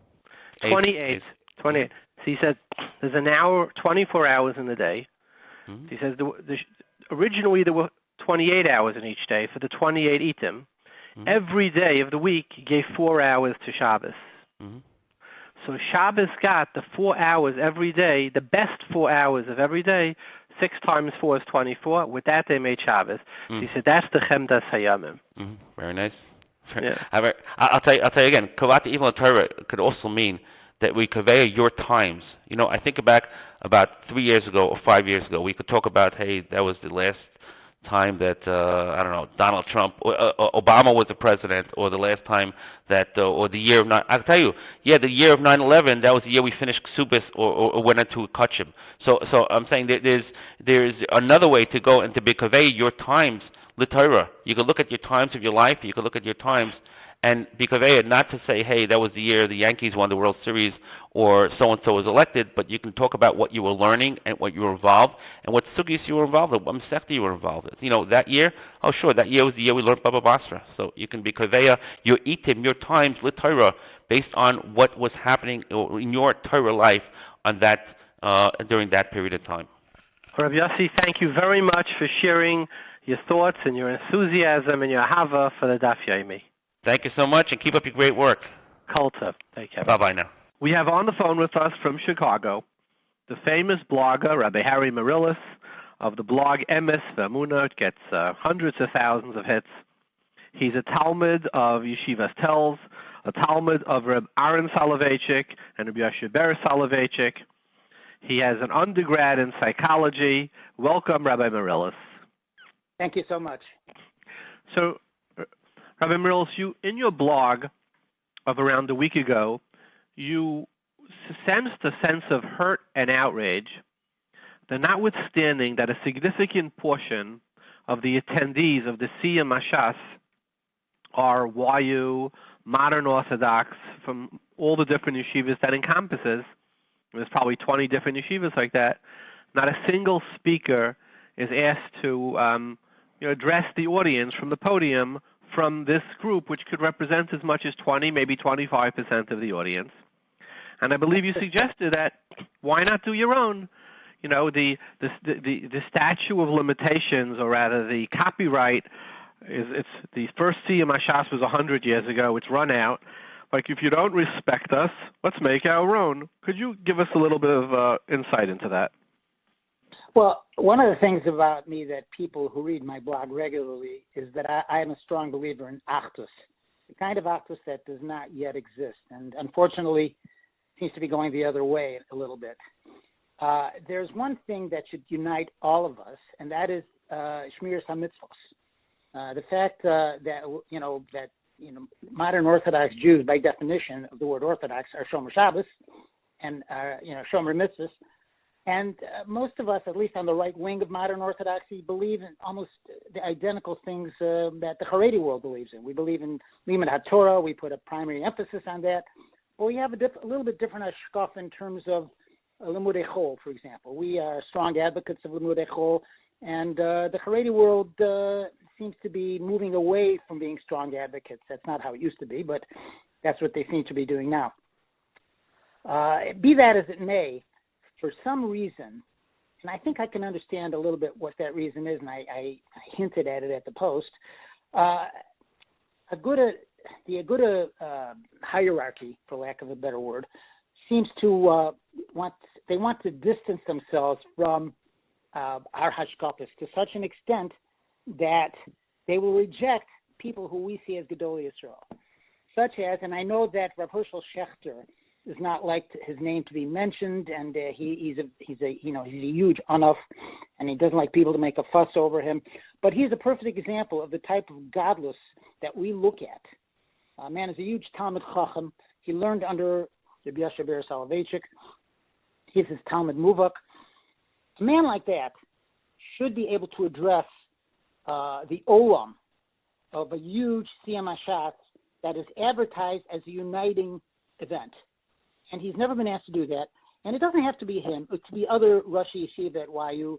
Rav Mordechai Willig is another huge Talmud Chacham. There are other Talmid Chachamim that are Rosh Yeshiva there. And their hanhagos, even their appearance, is not that different from your typical Haredi Rosh Yeshiva. But for some reason they refuse. And I've spoken to officials at Aguda that tell me they would never ask anybody from YU to speak. Now, I don't know if that's the ultra official position, but that's what I was told. And it's really upsetting because if something is advertised as a uniting event, which they do advertise, and they do welcome everybody, and they really don't speak about their own hashkafas, and they basically the theme of the evening is Limud HaTorah. It's all wonderful. And contrary to popular belief about myself, I'm a huge supporter of Aguda. I'm a fan of Aguda. I think they've done tremendous good in this world, mostly for frum Jews. And I also respect their Gedolim. I consider them Gedolim too. They're not my Moreh Hara, but I still respect them for their wisdom and their longevity and the respect that they get from others. But for some reason, and what bothers me also, and I mentioned this in the post, is that if it's just a question of they only want to have people within their organization speak, I might even understand that. But they've invited people from outside of their organization to speak as well, people, Skverer Rebbes, for example, that aren't really Agudas. Why can't they do the same for those of us who are on the modern Orthodox side? I mean, we can agree to disagree about hashkafas, but there's a certain lack of respect. And the truth of the matter is, I don't even really advocate so much to have the separate siyum. I advocate that they rethink their position and have someone like a Hershel Schachter speak. And like I say, you mentioned Rabbi Beryl Shimanowitz. I find it interesting because I believe he's the Mored Astra of the OU. Yeah. And after spending quite a time in the last few months on kashrus, we know now that there is not a single Hasidic hechsher from the Sachtas to the I forgot all the names. I apologize. They're slipping, but they all samach on the OU for the products they use in their hechsher. So if they respect him enough to eat from his hechsher, right? And the Rambam brings machalos asuras, kashrus together with the isurei bi as the two things that are yesod of kedusha. Your question is why won't they respect him enough to have him speak? That's exactly right.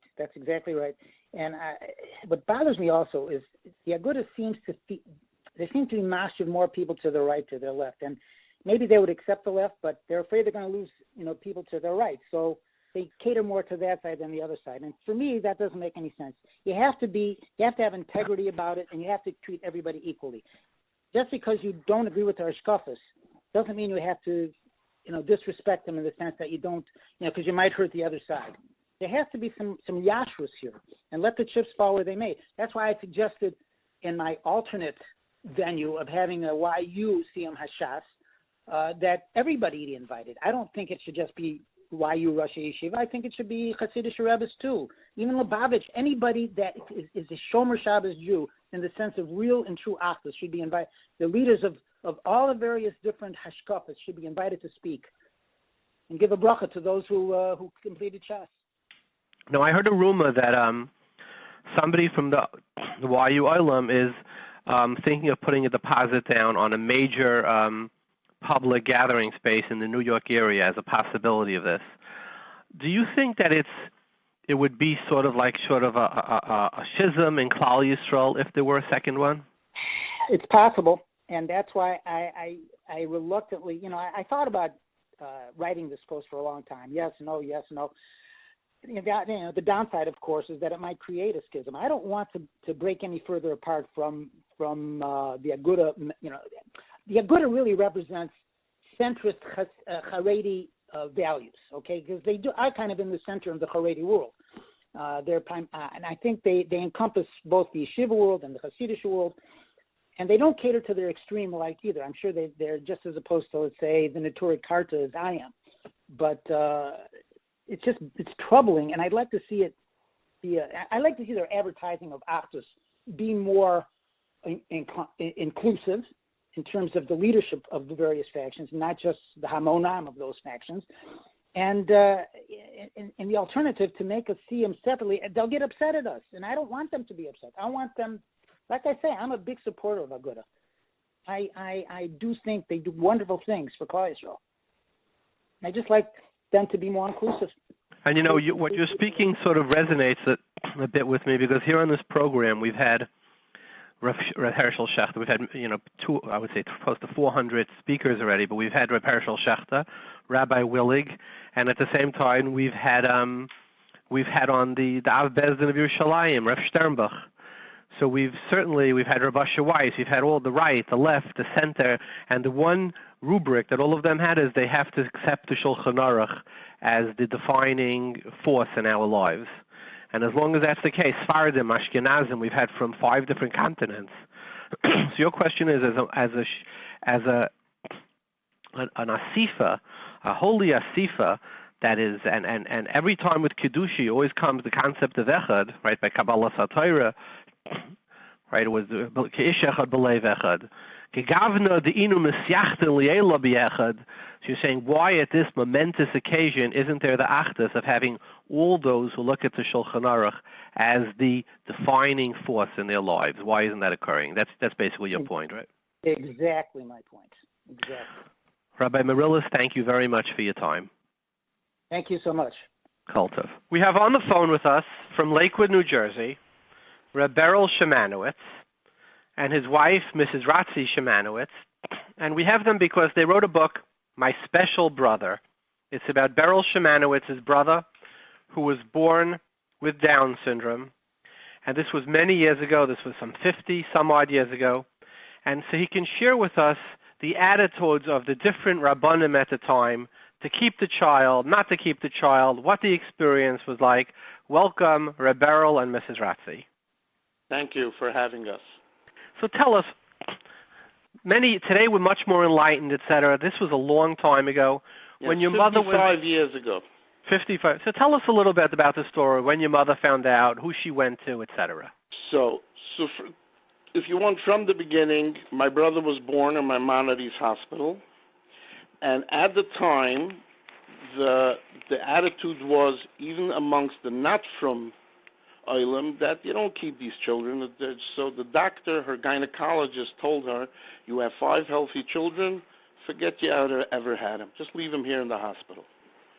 And an intern piped up, no, take him home and love him. I just want to make a footnote here that to the end of his life, my father was always looking for that intern but never found him. But he always felt that intern gave him some impetus to keep the child. Anyway, they made a decision. Beryl, if this was a Chassidish Ma'isa, what would they say? Elyada. Right. Yeah, okay, continue. Okay. So my father and mother made a decision. They're keeping this child despite then the only program available at all was HASC had a school. Also, no homes, no therapy, no nothing. Only a school they had for special children which was open to all special children. So it was very difficult, and it was against the advice of many family members. But they loved him, and they brought him home, and they made us love him. And not only did we love him, we were extremely protective over him. And if you would read My Special Brother, you would see the details of what it meant in the family to have such a child and how you dealt with people that were less sensitive. And so tell us about the different Rabbanim you went to, what the attitudes were. Let's give us a little bit of a... Okay, so to get the Rabbanim, it was like this. My father's personal Rav was the Betzina Rav. I'm sure you heard of him, the Betzina Rav. My father davened there all the years. I grew up there. So the Betzina Rav, to him, he was more a Halacha. He wasn't a Rebbe. He was a Rav. And he told my father that even, and I listened to your podcast with this question in Halacha, he said, even if you're going to say that he's Potter Mikol HaMitzvahs, even, you still cannot give him to a Goyish home because that is Machal Oisei B'Yadayim. So the Betzina Rav was very strong about this, that you cannot. And in those days, there was no such thing as a frum home. So if you place these children in a home, according to the Betzina Rav, you were over a Isser of Machul, Tarfas, B'Yadayim. Even somebody's Potter Mikol HaMitzvahs, you're not allowed to do that. Well, but was your brother Potter Mikol HaMitzvahs? Did he have any? Does he have any consciousness? Fast forward. Because Rabbi, okay, continue. Yeah. Fast forward 13 plus years. There was once no minyan in Debrecen, only with my brother. And the Betzina Rav said, no problem. He could be part of the minyan. Which is why, by the way, he held you not allowed, it's Ma'achal Oisei B'Yadayim. Because if he would be part of Mikol HaMitzvahs... No, that's why I said, started out that even if you would tell me that he's so retarded that he's Potter Mikol HaMitzvahs, he would still say you're not allowed to be Ma'achal Oisei B'Yadayim. Yeah, but the Paiskim don't agree with him. The Chassam Sofer doesn't agree with him. But the Betzina Rav was a Paisik, and that's how he held. That's how he held. I know about this child, and that's why I pointed it out, that he's held like that. Later, he observed my brother, whose name is Itzik, by the way, and he observed him, and he felt that he is Mechuyev B'Mitzvahs. Now, I'm going to be honest with you and straightforward with you. My brother is like, it's very interesting that, he has seichel to so-called food. He knows how to say the last part of every piece of davening. You know what I mean? So he knows how to daven from inside, but he's lazy, right? So he'll finish off Ashrei, he'll finish off everything, properly. So it may look to people like he's davening, but he's not always davening. But the Betzina Rav didn't think that was a problem for some reason. I think if that was a problem, it would be a problem many people. For that, not just your brother. That is true. Chippering. That is true. Rabbi Lichtenstein, you're right. That is true. Yeah. Okay. Yeah. So anyway, this was the Betzina Rav. So Mamela, so after they made the decision to keep them, so obviously the Betzina Rav was just a chizuk to my father because my father felt vindicated halachically. Then my mother, who comes from a Chassidish home, my father obviously not, pushed my father to go to the Rebbes, because, Rebbes give a bracha. Now, I know he went to a lot of Rebbes. I only went along with him to two as a kid. One was the Satmar Rebbe and one was the old Skverer Rebbe. I know he also went to Itzikel Peshvarska, the Rebbe from Antwerp, who was then on a visit here in New York. But I did not go along there, so I can't tell you any details. But the details from the Skverer Rebbe's visit, that's the point here that's very upsetting to me. Because the Skverer Rebbe, not only was he supportive of my father, my brother, as a baby and a retarded one at that, climbed into the Rebbe's lap. And my father thought that is terrible, and he wanted to grab him out of his lap. And the Rebbe said, no. And he was petting him, and he was very happy to have him in his lap. So to tell me that the reason somebody says don't keep these children is because the Zaydas and Azaygaton, to me that's very weird, because I observed his own father being very supportive of my father in keeping the child. Second guy on your show who was saying how many people support keeping him, and you inserted that the Skverer Rebbe is anti, so he said that the Skverer Rebbe told people that that's the reason. That the reason is because it's a all on the family, which is true. That is true. I can't deny that. It is all in the family. But another reason is because he does everything like his grandparents in Skverer. They're very makpid on this, and they never change anything. So that's why, and his grandparents were against keeping these children, so that's why he is against it. And that got my gut, I have to tell you. You're saying in your experience, the old Skverer Rebbe was for keeping the child. Not only for, he seemed to be so supportive of my father that, to be frank, I thought he was over positive, because, for instance, he told my father, can I say this in Yiddish? Because father, yeah. He said to my father, "There's no masach nachas for name," and the Satmar Rebbe told my father, Hashem should help you. You should have koyach to bring him up.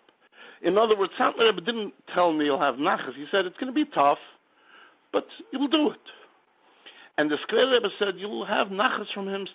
And my mother used to say in later years, yeah, we have nachas, because in his way we have nachas from him. So I let her feel good about it, But if anything, he was so supportive that it's unbelievable, the contrast. Did you have any other experience with the Skverer Rebbe with your brother? The old one or the heintige? The current Skverer Rebbe. No. So I never personally had any other experience with the heintige Skverer Rebbe, period. But I have a friend, and I don't think it's appropriate to mention his name, and he had a child that has brittle bone disease. It's a terrible, terrible disease.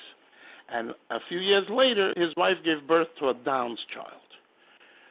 So this was after my wife published the book, and while the book does not openly condemn anybody that doesn't keep these children, but the book is very supportive of people that do keep the children. So she was very distraught, and she called me, and she says, will I be condemned for giving up this child? And I said, look, A, I don't have Das Torah. I can't tell you what to do. B, I don't think anybody in the world could judge anybody else in such a situation, because you never know. Those two situations are alike. C, I said, you have another sick child in the house. So, I don't know, So, at the end, and a few months later, I met her husband on the street, and I said, what was the decision? So he tells me, we decided to keep the child. I said, who made this decision for you? He tells me the Skverer Rebbe. I go, what? No, let me tell you the story. I said, Skverer Rebbe is like his father. No. Listen. It's ironic. I said, I don't understand. Everybody's telling me that he's very against keeping these children. He says, hear me out. He says, me and my wife were advised to go to him. And we went into him. And when we posed the question, he said the following. Sei seine nicht kan Menschen und nicht kan Chayes. Sei seine etwas inzwischen. In Meile, there's no use keeping these children. There's no gain, not for them, not for you. There's no reason. Say that in English. In other words, they're semi-human. In English, he was saying they are not totally human and they're not animal. There's something in between. Semi-human. So when they left, he says, this is my friend telling me, my wife turned to me and said, anyone who can tell a woman in her face that she gave birth to something that's subhuman, whatever he says, I got to do the opposite. So since he told us not to keep this child, we are going to keep the child. And this child is now in her 20s, wonderful, full of life. She spreads happiness wherever she is. I know her. Unfortunately, the brittle bone disease child died. But this child is still alive, and they're very happy that they kept the child. Is he unique in that respect, or are there others who have this opinion? About not keeping these children? Or about the fact that as far as I know, child is sort of half human or something? Oh, that I'm sure. That's an old held definitely belief. That he's the only single person in the whole wide world, Jew or non-Jew. This was an old held opinion. In the previous generations, they had that opinion, but this has been dispelled since then. This is not something that is believed today. Mm-hmm. Well, but it was definitely something they embraced many years ago. They didn't know what to make of it. Is it possible that he's changed his mind and it was just some type of a... It's possible. It's a position that, was, I guess at his time was maybe popular? It's possible. Maybe he would agree to come on to your show. But it is known that they don't keep the children in Skverer. That's a pretty known fact. So tell us, did your brother, did the family have nachas from him? Well, nachas. Nachas is a very broad term. Right. I mean, yes, but in our way, especially if you would read the book, you will see there was many, many moments of happiness and triumphs and just the fact how he was brought up. Let me tell you something. You know that the first psychiatrist my mother took him to told my mother that he will never be trained. He will never be clean, which that was at the time, that was the rigueur, how do you say it? That was accepted. That's what happened. Children with Down syndrome were not expected to be trained, toilet trained. My mother once went into the dining room, and in her china closet on the bottom of the cabinet, she opened it up. Her fine china, I don't know if you know, all Eastern European people have their fine china, and the fine china had some shattered pieces and all put back. And she realized at the moment that he had taken it out, broken it, and he realized he did something wrong and he hid it. Now, he wasn't smart enough to throw it in the garbage or get rid of it completely, but he was smart enough to pick up all the pieces and put it back into the cabinet. And at that moment, my mother says, "Yay!" She was excited, and my sister thought that she lost it. What are you excited about? And my mother said, "Don't you realize? If he's smart enough to do this, he's smart enough to be trained." And my mother had him trained before he was 3, before they cut his hair. What would you say, Ratzi, as somebody who wrote a book about this, what would you say to parents who do have a Down syndrome child? I just want to tell you, Ratzi not only wrote a book about it, for about 14 years, worked with these children in 14? 8? They had almost 20. Almost. I worked in Hask, I worked in Amaspik, I worked in Women's League. So share with us some thoughts. As somebody who's worked, many mothers listen. It's you know how some people it could be devastating for. Right, share with some of your thoughts. I feel I'm pretty open-minded in the sense that I'm thinking of a particular child with severe autism, and the parents keep the child in the home. They've since had 2 more children. I think that this child is sapping the parents of energy. This child is creating a lot of havoc in the home. And the child is so severely autistic that I feel that she gains very little from staying home, and the other children are suffering. So I feel that unless the child is very high functioning, which many of children with Down syndrome are, then yes, if they will feel pain, about being banished from the home or being placed in a group home, as would my husband's brother at this point, no, you keep them at all costs. They deserve to be cared for like anyone else.